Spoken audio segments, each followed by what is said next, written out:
বর্তমানে দুবাইয়ের খেজুর বাগানের শ্রমিক সংকট। বাংলাদেশের যে কজন প্লেয়ার ক্রিকেট খেলার প্লেয়ার আছে তাদেরকে যদি দুবাইয়ে খেজুর বাগানে চাকরি দিয়ে দেওয়া হয়, অন্ততপক্ষে বাংলাদেশে কিছু টাকা রেমিটেন্স আসবো। অন্ততপক্ষে 20,000 রেমিটেন্স যোদ্ধা কালকে টাকা খরচ করে তারপর যে ক্রিকেট খেলা দেখছে, কিন্তু তাদের যে একটা মান সম্মান ছিল সেটা ধূলিসাৎ করে দিছে। এখন এই মান সম্মান ফিরিয়ে আনার জন্য আর বাংলাদেশের টাকা অপচয় না করার জন্য, বিসিবির টাকা অপচয় না করার জন্য, আরও বাংলাদেশের জন্য বেশি করে রেমিটেন্স পাঠাইতে পারে, সেই জন্য বাংলাদেশের ক্রিকেট খেলোয়াড় যে কজন আছে তাদেরকে দুবাইয়ের খেজুর বাগানে চাকরি দিয়ে দেওয়া হোক, তাদেরকে যেন রিপ্লে বাংলাদেশে আনা না হোক। এটা সাধারণ জনগণের কাছ থেকে বিসিবির কাছে জোর দাবি।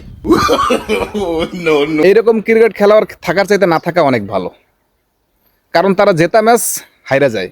এরকমের একটা দুইটা না, হাজার হাজার ম্যাচ আছে, অনেক ম্যাচ আছে যে ম্যাচগুলো জিতার ম্যাচ, এই ম্যাচগুলোও তারা জিততে পারে না। তাহলে তাদেরকে রাখার চেয়ে না রাখাটাই অনেক ভালো। তাদের মূল সমস্যা হচ্ছে তাদেরকে 3 লাখ 5 লাখ 10 লাখ টাকা বেতন দেওয়ার কারণে তাদের খেলার প্রতি একটা অনীহা এবং অবহেলা। তো তাদেরকে 5 লাখ 10 লাখ টাকা বেতনও দেওয়ার দরকার নাই। বাংলাদেশের বিসিবির বর্তমানে 1400 কোটি টাকা জমা আছে ব্যাংকে।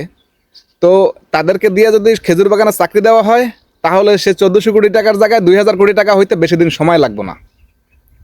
এটা হলো সাধারণ জনগণের একটা মনের কথা এবং কি বিসিবির কাছে আবেদন। অযথা বাংলাদেশের টাকা নষ্ট করার কোনো প্রয়োজন নাই। আর এই ক্রিকেট খেলোয়াড় যতগুলো আছে, বাকি ক্রিকেট খেলায় বাংলাদেশ থেকে বিলুপ্ত করে দেওয়া হোক, তাহলে আর কেউ আশায় থাকবে না, হাজার হাজার রেমিটেন্স নষ্ট আর হইব না। তো সবাই ভালো থাকবেন, আল্লাহ হাফেজ।